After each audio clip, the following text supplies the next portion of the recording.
Chapter 8. Mr. Klutz puckers up. When Mr. Klutz got back from the hospital, we were all relieved to hear that he hadn't broke any bones. He was limping through and told us he would have to use a cane for a week. We were afraid he might call off the chocolate party, but he was more excited about it than ever.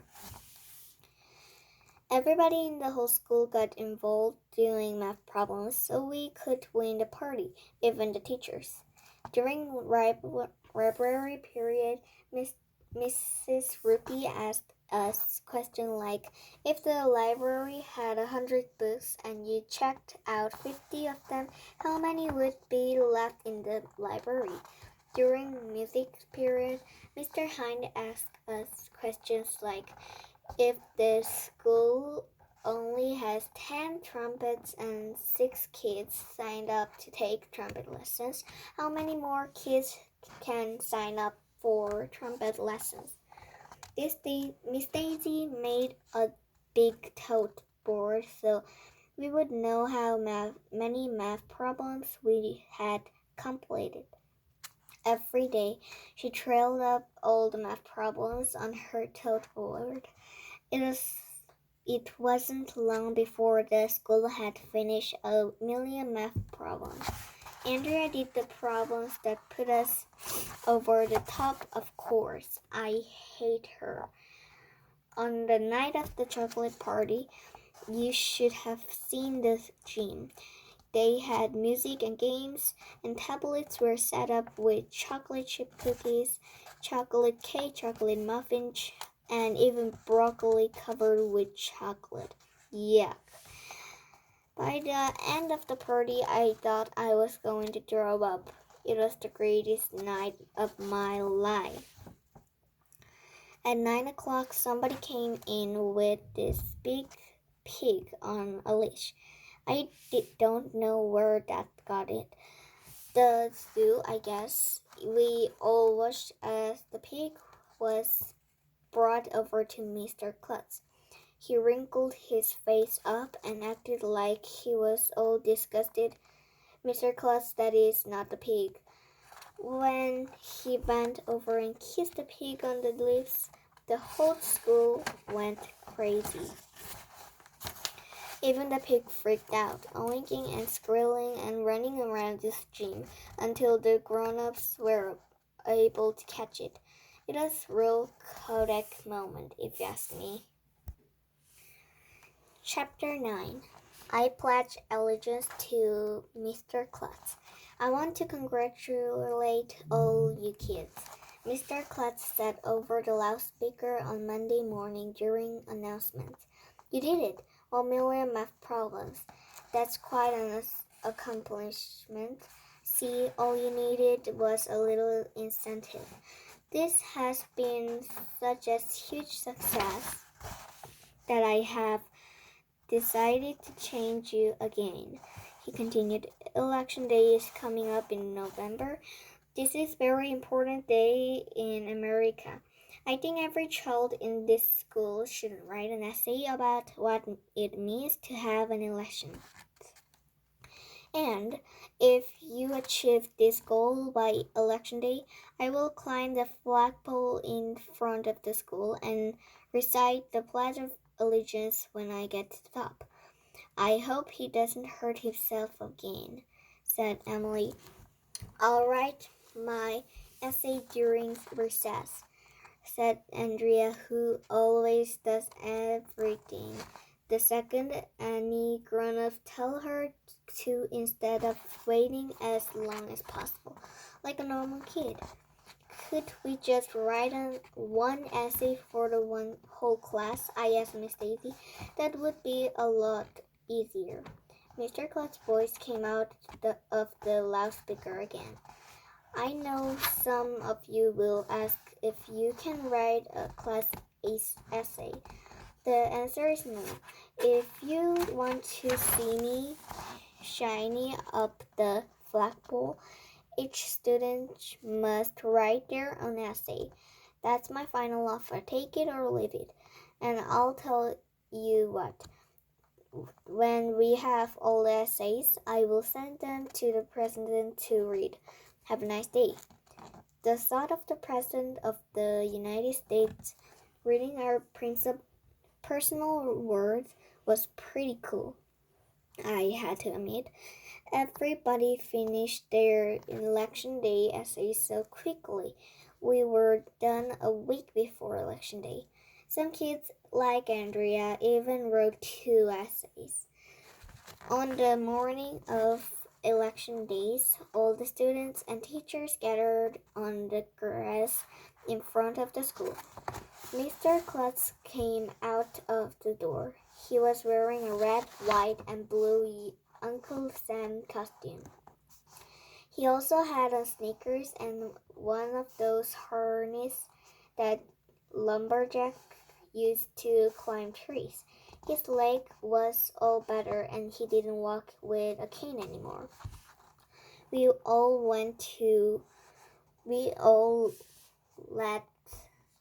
let out a roar when Mr. Klutz started to shiny up the flagpole. I was a little afraid that he was going to fall and break his leg or something, but he didn't. For principle, he was a good climber. When he got to the top, he all recited the Pledge of Allegiance with him. Then everybody let out a cheer. When he was sliding down the flagpole, Mr. Klutz got his foot caught in the rope that held the flags.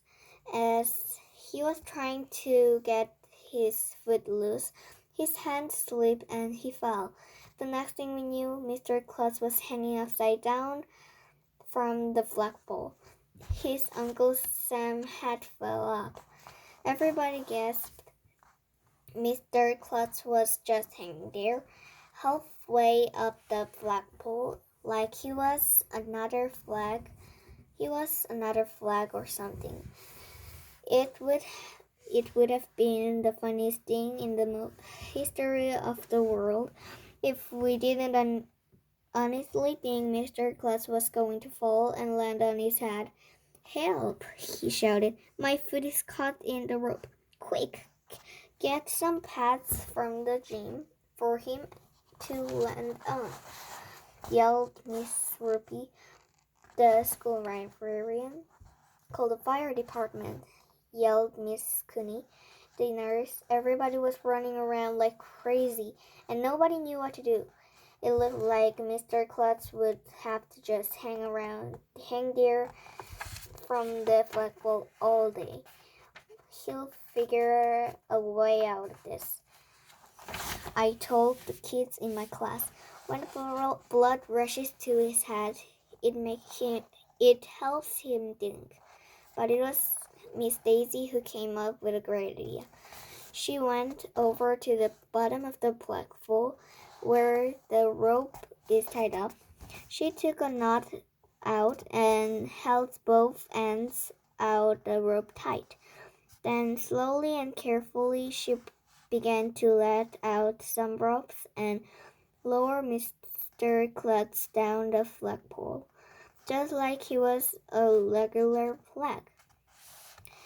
When he reached the bottom, the teachers caught him and loosened the rope from his foot. "It was okay," he said, "except for the rope burns his leg." "Hooray for Miss Daisy," our class cheered. After he was back on the ground, Mr. Klutz got up, brushed himself off, and walked up the front steps like it was totally normal for a principal to hang upside down from a flagpole. Mr. Klutz is nuts. Chapter 10. Mr. Klutz is getting weirder.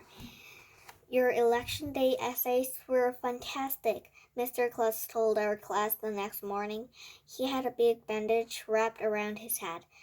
I'm guessing he must have either crashed his skateboard again or found another flagpole to fall up. "Thank you," we all said. But I was a little surprised by the numbers of spelling errors I found in them, he continued. We need to improve the spelling at our school. So here is what I have decided to. If you students can write out list of 100,000 spelling words by Thanksgiving, I will dress up in a turkey costume and ride the pogo sticks down the main street. Yay! Everybody hollered. How about 1,000 spelling words? Shouted Ryan. 100,000 spelling words. Mr. Klutz repeated. That's my final offer. Take it or leave it. And every word must be spelled correctly. Have a nice day. During lunch, I was sure that Andrea was going to start her list of spelling words just to show how smart she was, but she didn't. She just kind of sat there, picking at her food quietly. You know, I've been thinking, she finally said. I'm beginning to wonder if something might be wrong with Mr. Klutz. Like what? Miss Emily asked. Maybe he has some kind of personal problem. What do you mean? Michael asked. Mr. Klutz is a cool guy. Would you rather have a boring principal? My mother is a psychologist, Andrea said, and she said that people sometimes do weird things for a reason that are buried deep inside within their mind. What does that mean? I asked. It means she thinks Mr. Klutz is nuts, said Michael. I didn't say that, Andrew went on. All I'm saying is that maybe he didn't want to climb up that flagpole. Maybe he doesn't want to put on a turkey costume. Maybe he just wants people to like him. And the only way he knows to show that is to do naughty things. Maybe he's a sad, unhappy man. Maybe all he wants is a hug or something. That's the saddest story I ever heard, Emily said. Then she started sobbing. Me and Ryan and Michael looked at one another. We all rolled our eyes up in our heads. Mr. Klutz is cool, Ryan said. You're the one who has some kind of a personal problem, Andrea. Maybe Mr. Klutz is nuts, I said. In fact, maybe he is not a principal at all. Did you ever think of that? Maybe Mr. Klutz escaped from home from the crime scene. Criminally insane, and he's just pretending to be a principal. Maybe our real principal is tied up to a chair in the dungeon down in the basement. My friend Billy told me there is no dungeon down in the basement, Emily insisted. That's just one of those urban legends. Sure, that's just what he wants us to believe, I told Emily. He doesn't want us to know our real principal is tied up to a chair down there. He probably tortures him during summer vacation. I think you guys are nuts, Emily said. I'm worried about Mr. Klutz, Andrea said, biting her fingernails. The last straw. I don't know if all that mumbo jumbo Andrea said was true or not, but I had to admit Mr. Klutz was acting weirder and weirder. After we finished the list of 100,000 spelling words and he pogo stick down Main Street in turkey costume, he offered to paint his bald head orange if our school got the highest reading score in the country. We did, and he came into school the next day with an orange hat. Then he offered to let every kid in the school shoot ping pong balls at him if we collected enough box tops to buy new computers for the school media center. We did that too. It was fun shooting ping pong balls at Mr. Klutz, but even I was beginning to worry that there was something troubling him. And then came the day when it was obvious to everybody that Mr. Klutz had gone off the deep end. It was at the end of morning announcement. Miss Daisy had stepped out of the room for a minute. Boys and girls, Mr. Klutz sat over the loudspeaker. Winter vacation is coming up. If the students at our school read with their parents for 1,000,000 minutes before school lets out, I will bungee jump off the school dressed as Santa Claus. Me and Ryan and Emily and Andrea and Michael all look at one another. That's the last straw, Andrea said. There are plenty of straws, I told her. Do you want me to get you one? She means we can't take this anymore, Ryan told me. Is that what the last straw means? I asked. I always wondered what the last straw meant. At first, I thought Mr. Klutz was just a funny guy, Andrea said seriously, and he is. But he's also deeply disturbed man. We've got to do something. If he keeps going like this, he might hurt himself again. Or even worse, if we don't stop him and something terrible happens, it would be our fault. I never thought of it that way, I said. What can we do? Emily said. We're just kids. We have to have an intervention. Andrea said. What's that? Ryan asked. It's when you sit down and tell somebody that have a problem. Andrea explained. You force them to do something about it. My mother has to do interventions all the time. I'm not telling Mr. Klutz he has a problem, Ryan said. Me neither, agreed Michael. AJ, you started this whole thing, Andrea told me. I did not. Sure you did. You were the one who gave him the idea to give our incentive for learning in the first place. That's true, the others agreed, looking at me like I was the criminal or something. All I did was hit a puck into a net, I said. AJ, you've got to tell Mr. Klutz that if he bungee jumps off the roof, we're not going to read 1 minute with our parents, Andrea said. Two can play at this game. If he's going to do crazy things, we won't read any more books. We won't spell any more words. We won't do any more math problems. We won't learn anything. I could believe I was hearing this from Andrea. Her ideas of having fun is to read the dictionary during recess. If she was willing to give up learning, she must be really serious about Mr. Klutz and his problems. But if we stop learning stuff, I protested, we'll get dumber. If your case, Andrea told me, that would be impossible. Chapter 12. A hard bargain. That afternoon, we talked Miss Daisy into letting us go to Mr. Klutz's office for a meeting.